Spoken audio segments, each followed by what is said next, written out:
Hello, everyone. Welcome to Black Man Speak. I'm your host for tonight, J.R. Stewart, and it is Wednesday at 8 p.m. And of course, if it's Wednesday at 8 p.m., it's Black Man Speak. Big shout out to Liquid for providing our theme music. My co host and partner in crime is not here tonight, he's on medical leave. Hopefully, we'll have him back next week, so we'll see how it goes. Also, want to give a thanks to For Us Films that kind of produce our show and provide some of the background, the back end infrastructure for us to do the show. So, anyway, let's jump into it. So, tonight's topic: why don't blacks demand better schools for their children? So, people, this is an important topic for me. Oh, I just want to say that the chat line is open for anyone who want to send us a question, have a comment, or want to share some information. And the phone line is open. It should be scrolling on the screen below us. The phone number to dial in with the PIN, and also if you want to join our subscription list, so you'll be notified when new shows come out, which is every Wednesday at 8 p.m. Central Time. Then, by all means, text your name to the phone number listed in the scrolling below, and we will add you to our list, and you will be notified. So let's get right into it, people. Why don't blacks demand better schools for their children? Now, education is very important to me, and I do not like the current state of the black educational system, i.e., the inner city school districts, and how they educate black kids. I don't think the bar is set high enough. I don't think the teachers demand quality work from black kids. I think all too often they make excuses. You don't know who your father is, your mother may not be around, or you're being raised in a household with just a mother, or even possibly you're being raised by your big mama, and you live in an area with high crime, very few successful people. So we understand that the gray matter between your ears does not work as well as other kids. So I don't buy this. I don't buy the excuses. I certainly don't buy into making our kids victims and telling them what they can't do. Um, I happen to know that black kids are just as smart as white kids, Asian kids, Jewish kids, Indian kids, believe it or not. And that our kids are just as capable as kids from any other group in society if they are pushed and motivated for success. But we push and we sell excuses to our children. We make excuses, so they think it's okay for them to make excuses. And I'm here to say that I'm done with the excuse business. I'm done with racism. That if we're going to move forward as a people, we need our kids to be highly educated to do that. We need smart kids. That doesn't necessarily mean they have to go to college, but we do need them to be on top of their game, whatever their game is. You could be a blue collar worker, plumber, electrician, or you could be a white collar worker, work in an office, a doctor, lawyer, engineer. It doesn't matter. But whatever it is that you do, we want our kids to be the best at what they do. We want them to be good at what they do.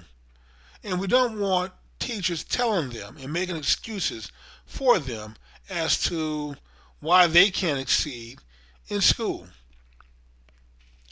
Uh, I read a book on education.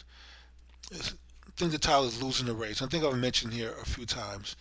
And the author basically went around America interviewing teachers and kids, and once he compiled his data, the conclusion was that black boys are some of the most successful in school in kindergarten and first grade.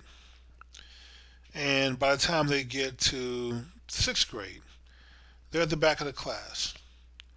Now, he attributed that to the fact that over time, the teachers began to see them not as cute, cuddly little boys, highly motivated to learn, but eventually see them as thugs and allow them to go to the back of the class, not do work, and just sort of pass them along. That it's okay to give them a D and pass them. And guess what? No parents come and complain about their black boys making a D and just passing, barely passing. And in fact, he did surveys of kids asking them, what is the minimum grade that you can bring home? For white kids and Jews, it was like an A and A minus. For Asian kids, A. For a lot of white kids, B. White girls, B. Black girls, B, C. Black boys, C, D. As long as I pass. No one's upset when the black boy gets a D. There's no educational motivation, i.e., the belt. What when I grew up, that was the motivation to make sure that you stay motivated to do your homework and to make decent grades. None of that happens today. Yeah, we know we're steady trying to talk to our kids in time out, trying to explain to them why they need to do their homework. Almost begging them. And see, we've traded doing what I say because it's the right thing to do and I know best to trying to get cooperation, understanding, a meeting of the minds. That's a term from my contract law class. With our kids. And all the while, our kids are falling off a cliff. And where's the complaint? See, I see the reaction when a black person, unarmed, especially if they're unarmed, is killed by a white cop. Oh yeah, we'll burn things down. We'll go to the street marching, protesting. But for your child to go to an inferior school, to be taught an inferior education, allowed to achieve inferior results, where is Black Lives Matter at that point? Where's the protest at that point? There isn't any. And so I'm going to say this, and I know I'm going to be criticized. Black people don't give a damn about the schools they send their kids to. They can't. Well, they can, but they don't. They're not raising any kind of hell over inferior schools. No, Jared, as long as they pass, they get a degree, high school diploma. I'm not sorry, not a degree, but a diploma. That's all that matters. How much the curriculum is watered down, how little they're being taught.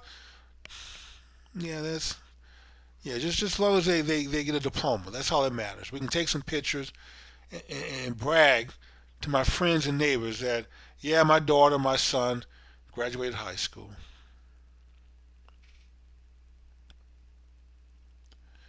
Other groups of people don't allow that for their schools. Some people will do their best to escape the inner city, to move to the suburbs, to put their kids in a decent school, give them a fighting chance. It never quite occurs to people who live in the inner city, whose kids are attending inferior schools, to fight to make that school better. Not just for your child, for all children who attend those schools. It never quite occurs to the NAACP, Urban League, that wasteland we call fraternities and sororities, to fight for better schools. I hear people tell me, "Oh, well, JRU, you're controversial." What in the hell is controversial about trying to save my people?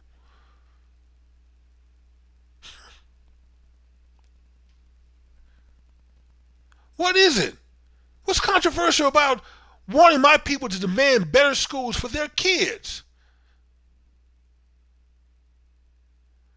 To save black families, to keep men and women together to raise their children. What's controversial about that? These are the things I stand for.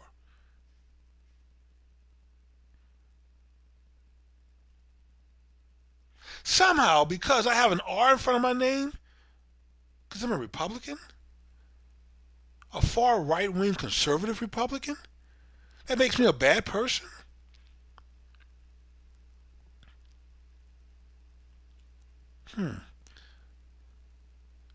But yet, while you're worried about me, white folks, Republicans,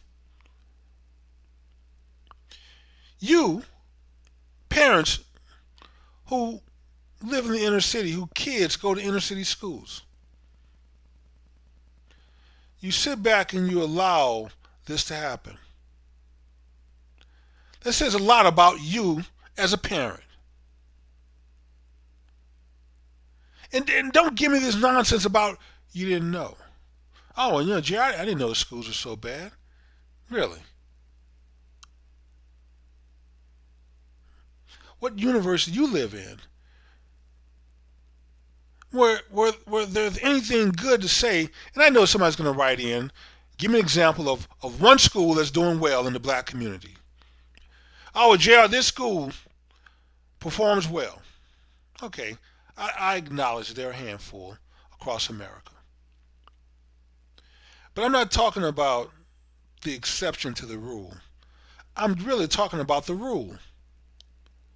Inner city schools are not that great. Newsflash, if in case you didn't know, you better ask somebody. Inner city schools are not that great. People don't move into the inner city to put their kids in failing schools. If people move to the inner city, it's because they had no choice. Not for the schools. And so I'm going to ask anyone who watches this video, anyone who has children in these failing schools, to get involved. Go talk to your school board trustees. Let them know that you demand that they hire a superintendent who sets the bar really high, who's motivated to keep his job or her job by improving the education quality of the school that your child attend. Don't stand by and take it. I don't want to hear this nonsense. Oh, well, JR, this is white folks' business. You don't have to sit on the sideline. If you can burn your neighborhood down, go out there and protest, loot, rob, and steal, injure people over a shooting, generally of someone you don't even know, but yet not willing to lift a finger, do anything to protect your child, to make sure they get a quality education. You, sir, you, ma'am, you have no honor, no integrity, no decency. If you're not willing to fight and stand up for your child. Oh, JR, I'll die for my child. You would die for your child, but you won't fight for a better education for your child. You know how nonsensical that sounds? How ridiculous that sounds?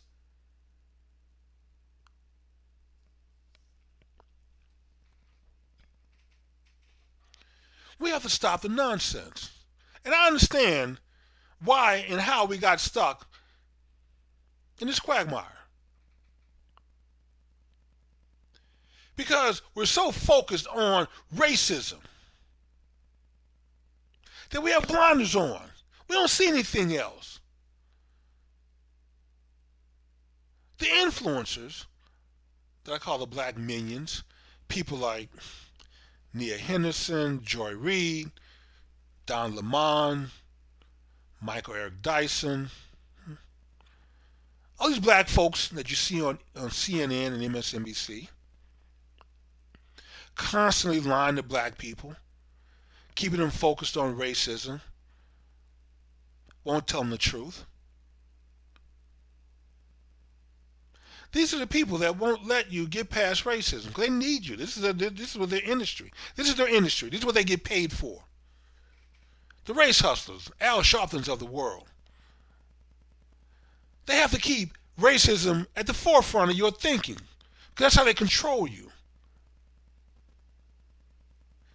So you're not thinking about the poor schools, job opportunities. You're not thinking about the poor condition that your neighborhoods and your city are kept in, high crime.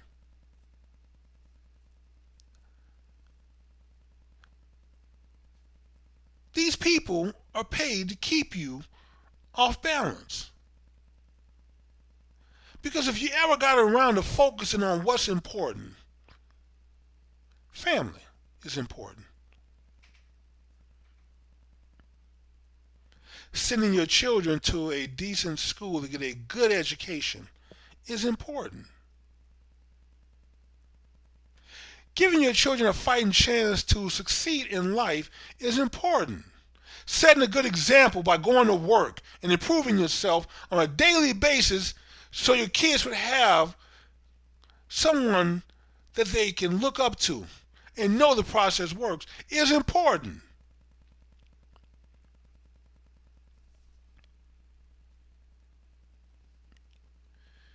People want to, well, JR, do you support Black Lives Matter?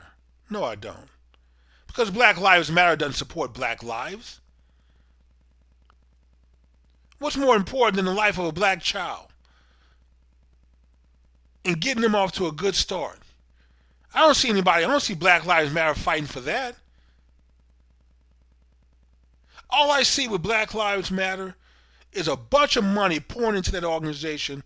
A handful of their founders have gotten rich and then bailed on the organization, but it's just a front.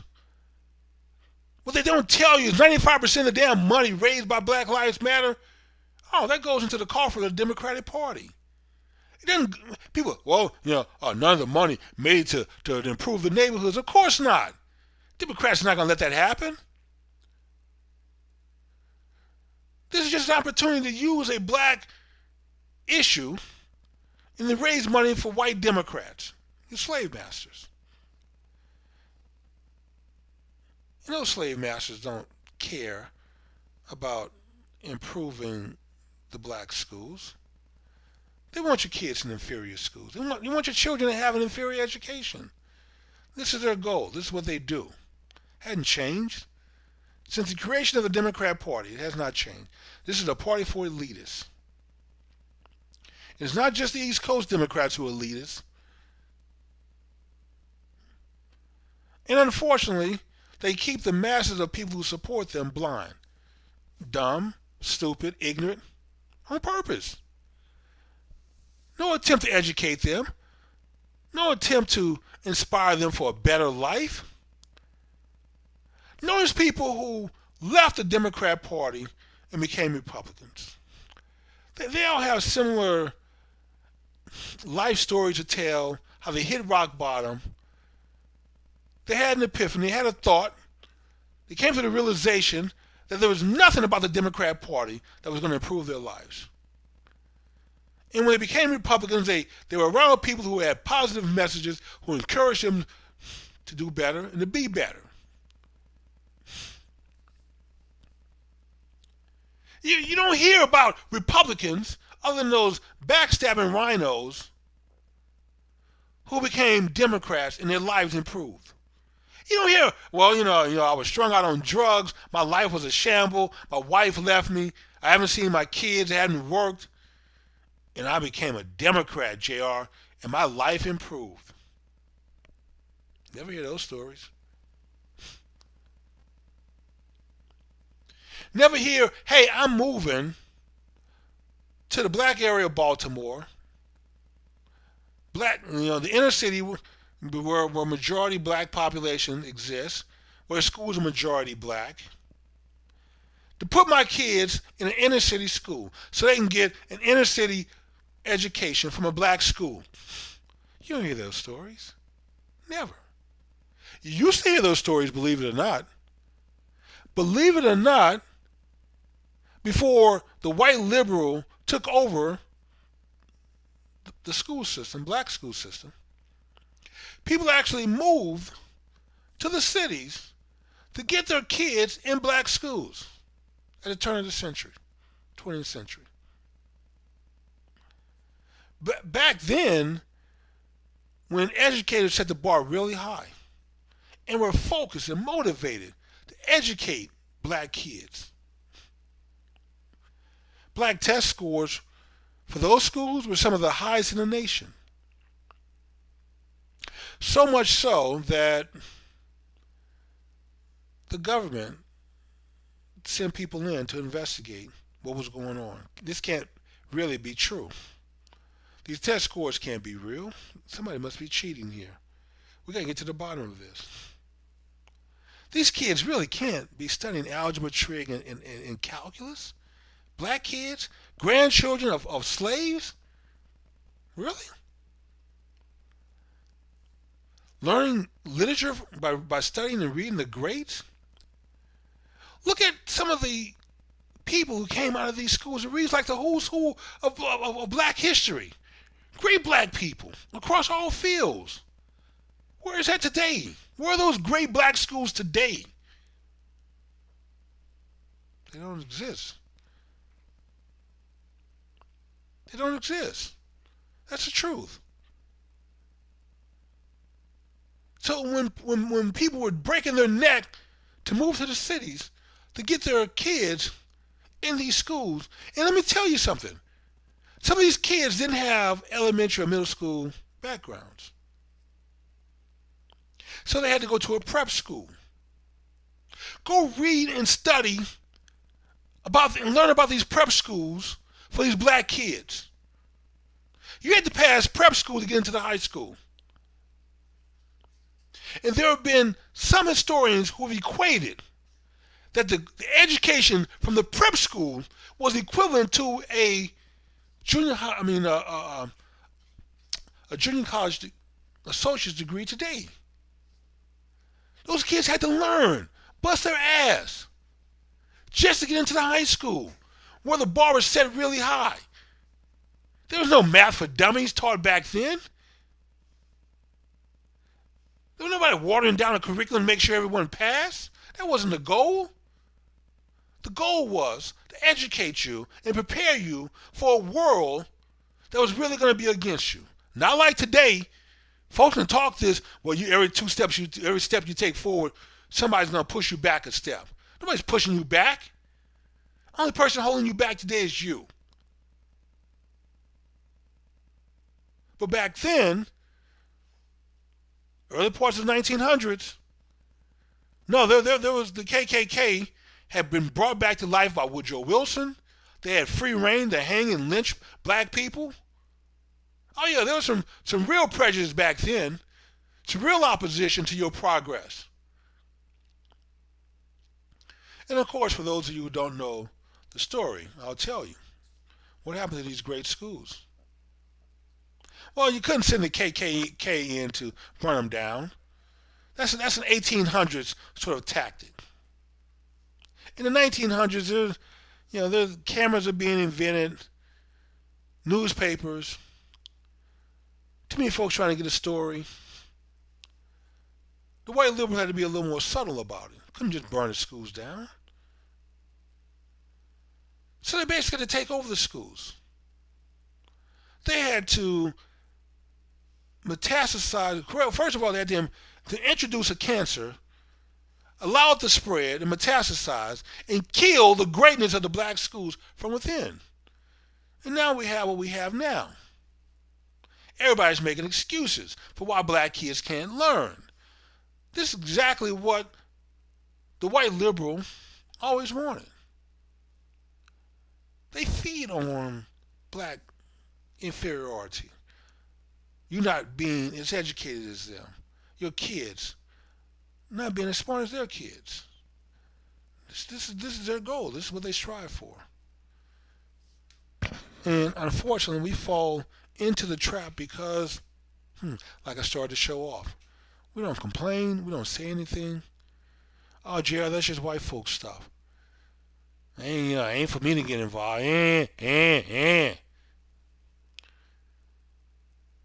But yet, in that same breath, in the same vein, you sit here and profess how you're willing to die for your kids, but you won't fight for a better education. See the irony there?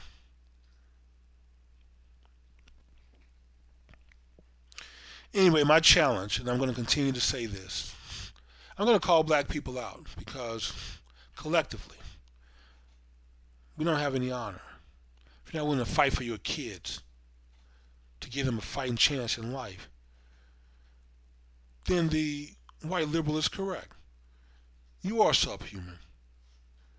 Not worthy of our respect or consideration. You're not one of us. You're not our equal. Why? Because many of them, white people, Asian people, Indian people, wouldn't tolerate that. Wouldn't allow their children to go to an inferior school and get an inferior education. I mean, there are a few white people, but for the most part, collectively, they don't. Other groups don't. We do. We get what we fight for. So you don't want to fight for anything for your kids, your kids won't have anything. You simply accept whatever the system throws at you and trust these people. You get what you inspect, not what you expect. You need to go there to the schools and demand. That's where you need to be protesting. That's where you need to have the signs.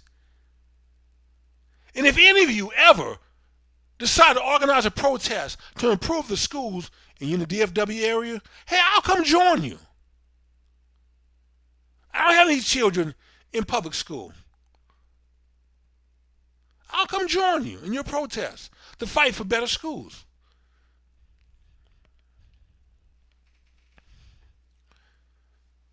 So anyway, I'm going to wrap this show up.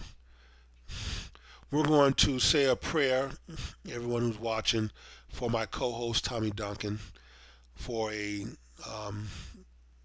safe return next week. Hopefully, we'll see. If not, then I think we have the holidays after that, and then we'll probably pick back up in December. But I'm pretty sure we'll have a Wednesday show before Thanksgiving. So I'm going to ask you guys to say a prayer for my co-host, who took off. He's having some surgery done today. So after the show, I'm actually going to call and check on him, make sure he's okay. We will be back next week, Wednesday, 8 p.m. And I didn't get anyone to chime in on the chat line or the phone line, which is okay. But I would ask that, if you are watching, listening, please, this show is for you, really. And we want to hear from you. We want to hear what your concerns are, your issues. So we talk about things that we think are important, but we also want to hear from you to find out what's important to you, what the issues that you're dealing with, so we can talk about it and hopefully come to an understanding. And so you guys know how we close the show out with a prayer. And Tommy is our in-house prayer giver. He's really good at it. I'm not. So I'm simply going to say, God bless us all, and keep an eye over us as we go through life attempting to do your will. And let's all hope and pray and do our best to make sure God's will is done. And so that's where I'm going to close out, people. And so you guys have a good night. Thank you once again. And please come back next Wednesday, 8 p.m. and catch Black Men Speak.